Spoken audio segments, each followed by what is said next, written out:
Hey everyone, welcome back to the channel. If you're new here, I'm Rob, and I talk about high-end collectible comics and comics art. Subscribe if that's your kind of thing. I love to talk about comics, and I post 1 or 2 videos a week doing just that. This video I'm going to cover the upcoming, well, it's actually going on right now, but it's going to end in a month, or a couple weeks or whatever, event auction number 64 from ComicConnnect. There's some cool stuff in here. It's mostly focused on original art. The comics aren't as great as they usually kind of do. Actually, it's usually opposite with them, right? They usually have incredible comics, and maybe the original art isn't as good. This time, the original art is just top-notch. So we're going to have some fun with that. So it's a little shorter than normal. As you know, or maybe don't know, I've been talking about Superman #1 a lot. It's taken up a lot of my time. I don't have as much time to prepare, like 25 or 30 lots as I normally would. So this is going to be a little shorter than normal, but that's fine. We'll still have fun. Action Comics #1, CGC 8.5, moderate professional restoration. Moderate? P, yeah, P. How's it P? It's trimmed. So this book is trimmed. Color touch, pieces added, tear seals cleaned, reinforced, top and bottom, edges trimmed. So sad trombone plays there. This book, this particular book, because you can always track these restored ones, sold for, in height of pandemic, it sold for $350,000, $350,750 in September of 2022. So it's probably still going to sell for more than that right now. These are like $500,000 items, high-grade Action Comics #1s restored. It is trimmed, but still I think it's going to do a little better than that, than it did before, which is not always the case with pandemic sales. So what are you going to do? Before that, so it was actually not a big, the other reason that I kind of think it might do better is it wasn't a huge bump. So it had previously sold in 2018, in September of 2018, for $261,427. So, you know, that's not precipitous, like it's just $100,000 approximately bump. So it doesn't feel like it was a crazy like bubble buy. We'll see, you know, the time will tell. Okay, this one is fun. Marvel Comics #1, CGC 4.5, which is what it is. That's not the fun part, although this is a great book. What I wanted to show, well, I'll share 2 things. One is serious. So this book sold previously in 2022, height of the pandemic, $360,000. We'll see how it does compared to that previous sale. The other thing I wanted to share is this. So, yeah. So they did this crazy AI generated, I'm going to play it again. They did this crazy AI generated version of the cover that if you visit this page, it's the background of the auction. You can see here, it's the 3rd image on the auction lot. So they actually, like, you can zoom in on this to see what Marvel Comics #1 looks like when it's animated. I don't know who decides to do that. It's really funny. It's really funny. I thought it was really funny. So they win points for that. I mean, I am in possession. I don't know where it is. It's somewhere around here. I am in possession of a Metropolis Comics wine bottle, or it might be ComicConnnect. Hold on, let me find it. So I found it. It is a Metropolis Collectibles wine bottle from, I'm sure a bunch of you have this. I got this, I don't know, 2017, something like that, 2018. It is probably vinegar by now, but I think it's really funny. Vincent's image there is really funny. So they have a sense of humor for sure. And so yeah, I thought that was really funny, and I wanted to share. More auction houses should do weird AI animated things to go. I don't know. It's crazy. All right, time to get serious now. Mark Silvestri, X-Men 249 cover. What is this? 1989. 1989. I was working. I say this a lot. Because I always share books that like I thought were great when I was working at a shop. I was working at Superhero Universe in downtown Boston when this came out. This was before we got Jim Lee. So I was already like, wow, this Silvestri guy is great. I really like his art. And then of course we got Jim Lee shortly after, and things went bonkers in X-Men land. But this particular cover is probably one of my favorite images from Mark Silvestri ever. They call it out in the description how the image of Havoc in the center and the manifestation of his powers with that like the circles, the concentric circles like radiating from his chest is really graphic and really very cool. And then the image, the images of the kind of guys with the knives in the foreground are really dynamic and really like dramatic. I don't know. I just love it. It's burned into my brain in a big way from that era. And Silvestri is, strange to say, like kind of underrated. He's not McFarlane, he's not Jim Lee, and really he's not even Rob Liefeld, which is kind of weird because he was just a huge artist before those guys were even. He had been doing X-Men for a while at this point already and was really good. I don't know. He just, what are you going to do against those guys, right? McFarlane and Jim Lee especially. But I think Mark Silvestri deserves a little bit more praise. And this cover is like one of the reasons why I think it's a classic. Speaking of classics, Dave Cockrum, X-Men. Giant Size X-Men, #1, Half Splash. Okay, so obviously any page from this is cool because it's one of the most important comics of all time. Definitely changed the hobby, fully changed Marvel, changed everything. So any page from this is cool. There's not that many to go around. If you want one, you're fighting out, with like 50 people every time one comes up for sale. But this one, okay, so this one, if you're looking, if some people buy art and it's like, oh, I want characters. Sometimes they don't care about the characters and they just like the image or whatever. But a lot of people will buy art and they're hoping to get, oh, I need Cyclops and whatever. Banshee. Banshee's my favorite character. I need an image of Banshee or whatever. And so you look at a piece of original art and you take inventory of what characters are on it.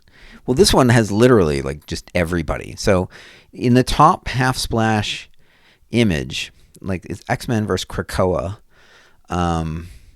there's everybody. And then he's not there because he's Professor X, but Professor X is in 3 panels in the bottom as well. So you have the entire X-Men, both the old X-Men and the new X-Men, and just they're all there. And so, but it's also like kind of a George Perez style panel where there's like a bazillion characters in there and there's all this detail. It's an incredible image from Cockrum. So I went through and I just outlined, I outlined all of the heroes.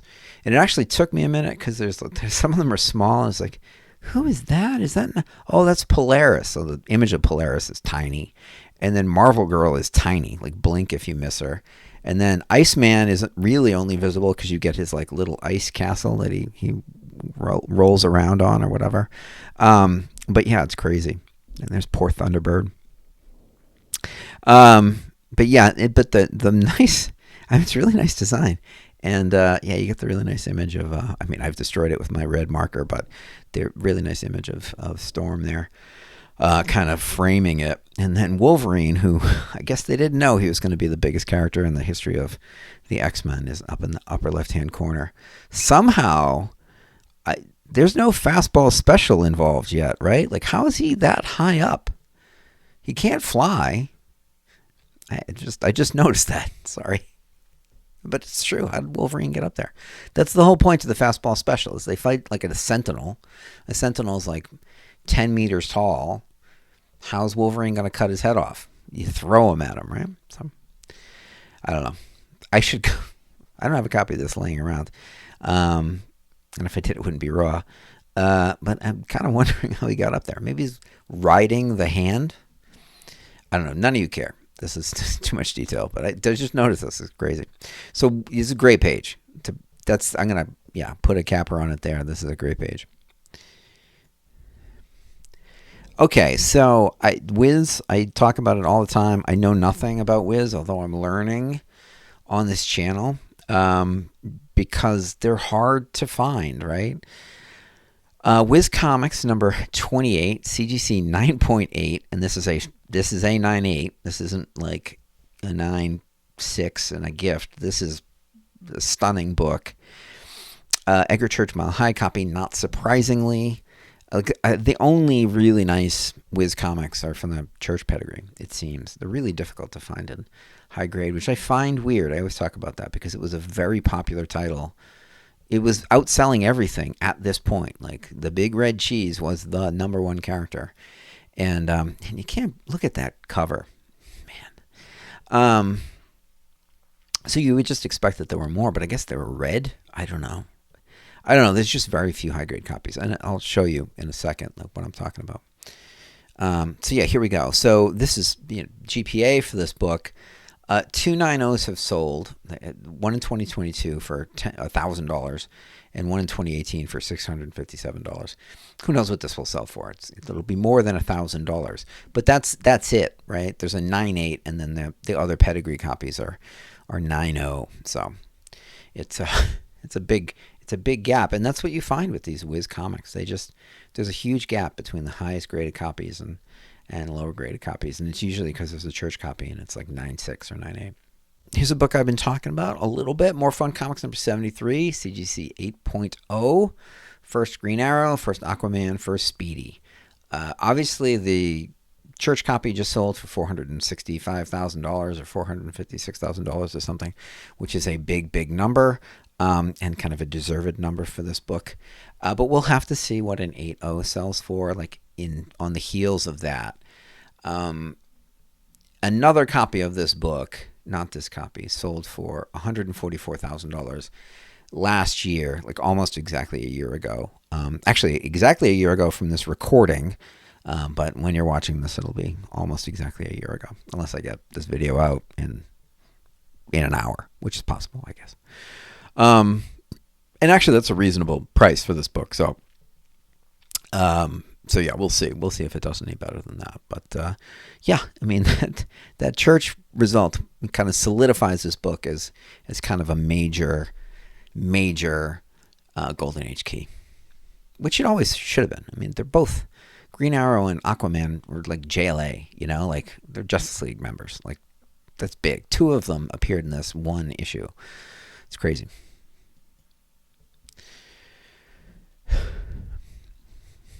Here's a fun one. Star Wars #1 original art by the one and only Howard Chaykin. I like Howard Chaykin a lot. I think he's one of the great designers in comics, and his rendering style is amazing. One of the things that I find fascinating is that if I went back in time and you're going to ask me who should do the Star Wars adaptation for Marvel, I don't think I would have chosen Howard Chaykin. I think there's other people I would have chosen. But looking at it, he actually did a great job. It's not kind of clean science fiction, but which I think is the way I initially would go. I would go to somebody who could render it cleanly and do maybe a Neil Adams or a Neil Adams clone, or Bill Sienkiewicz at this time. Well, I don't know how old he was, but early Bill Sienkiewicz, who just drew Neil Adams or something like that, right? Not kind of more design, there's more design elements. There's a little bit kind of a scratchier rendering style. Look at the face of Luke Skywalker in that kind of central panel. It doesn't look like a 20-year-old or 19-year-old or however old he was in continuity in that. So, but it works. It just works. And, the source material is great. It's all classic. So, anybody could do it. You could basically draw a stick figure over this and be like, oh, that's great. But no, Chaykin, I think, is really underrated in general. And the work on this is actually it's not just because it's Star Wars. It's really good work. So cool page. And there it is in all its glory. I talk about it a little bit. One of the things that Chaykin is really good at is using black, spotting blacks, they call it, to anchor the page. And if you kind of squint, you squint, you can kind of see the way he guides your eye around the page with solid blacks. Speaking of solid blacks, and also speaking of a topic I've covered recently, Frank Miller, Daredevil 189 half splash. Definitely knew how to use black. Definitely knew how to lay out a page, Frank Miller.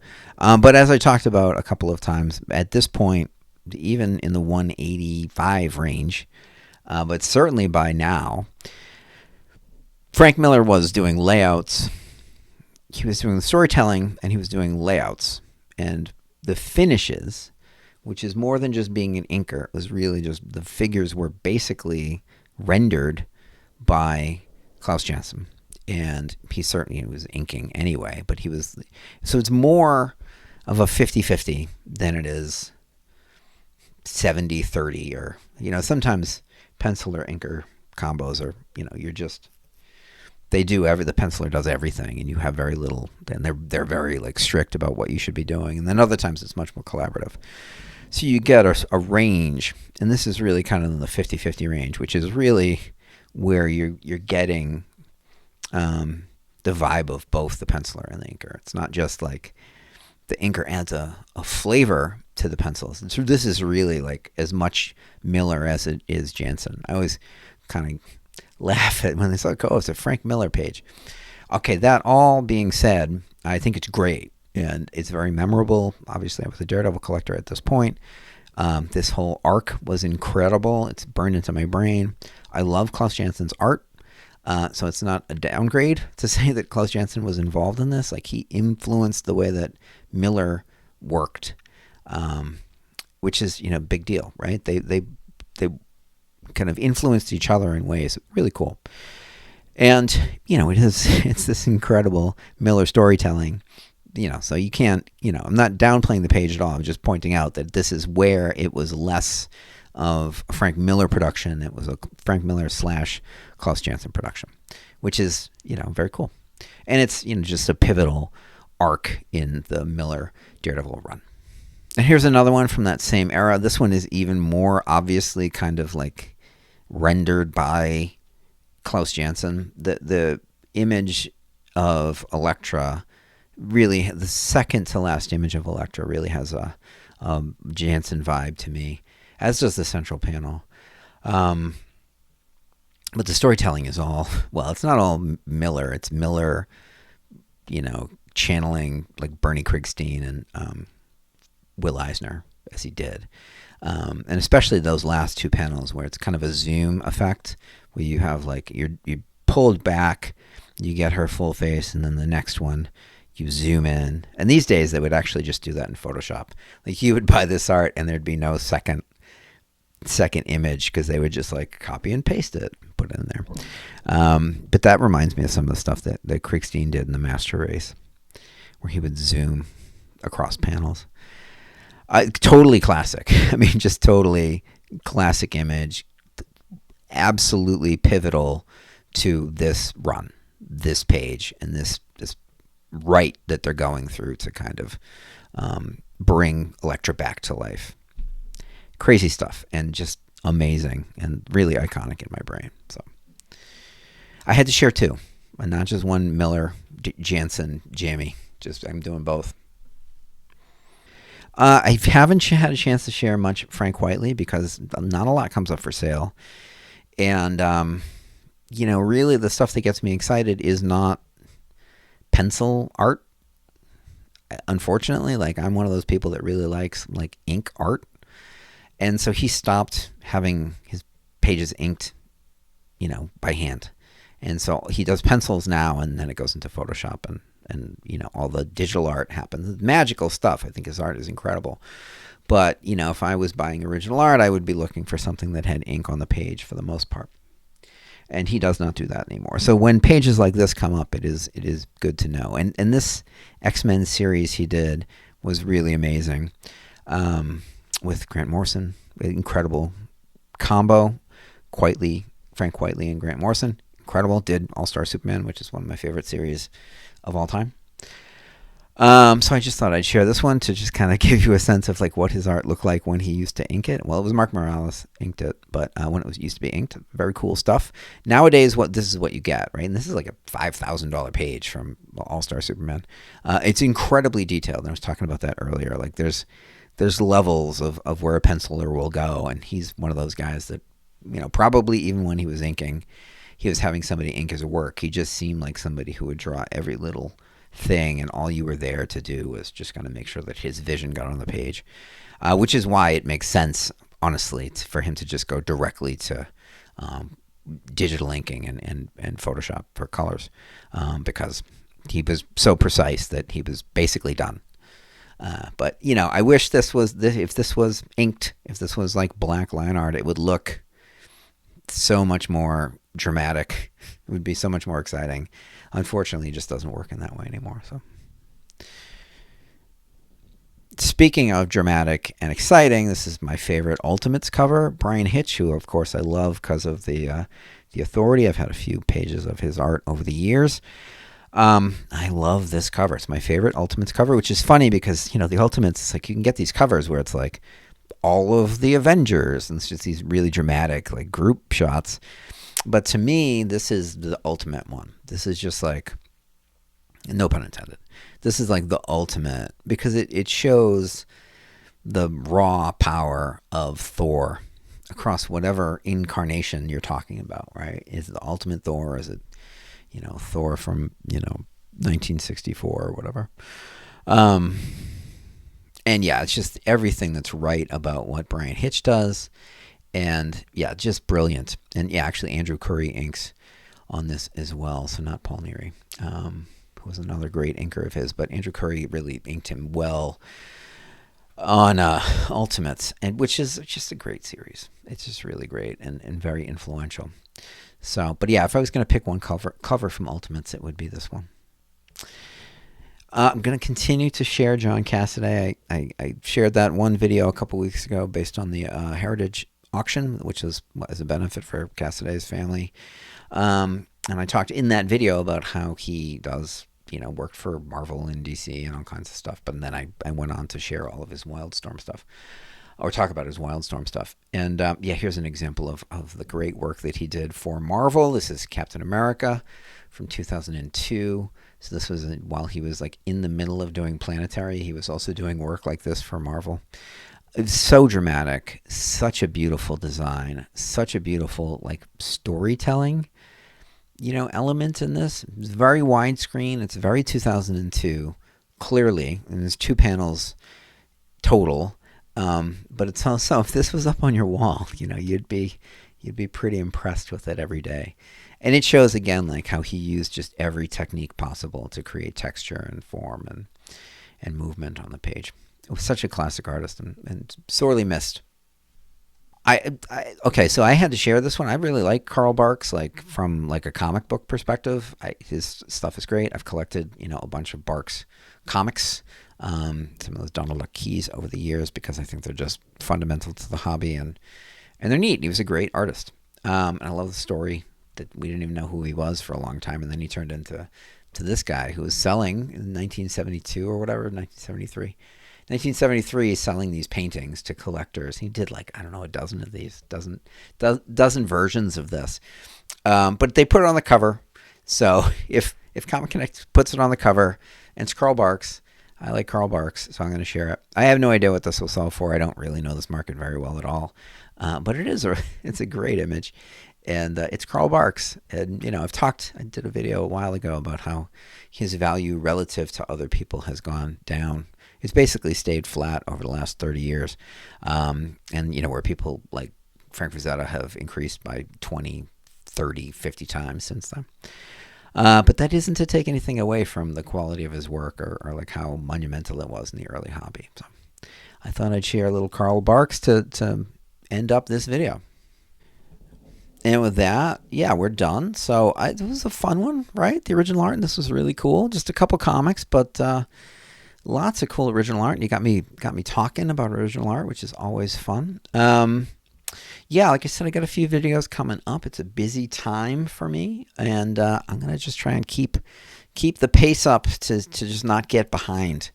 I have another little bit of travel coming up soon, so I also have to get ahead of that. So maybe you won't notice that I'm out of town because I won't be recording on the road, or maybe I'll record on the road and I'll make you guess where I am again. Answer: I was in Luxembourg, so tiny little country, beautiful tiny little country, which I love. So yeah, thank you if you've made it this far. I've been rambling a little bit today, but I've been also having fun, so hopefully you enjoyed it. Drop a comment. Let me know what you think about the stuff I covered, especially some of the original art, which I think is really, really nice. Let me know what I missed, because I know I missed things, because I edited out how many pieces I was going to do. And yeah, you know, if you haven't yet, please like, subscribe, share with your friends. And I will see you in the next one. Thanks. Bye.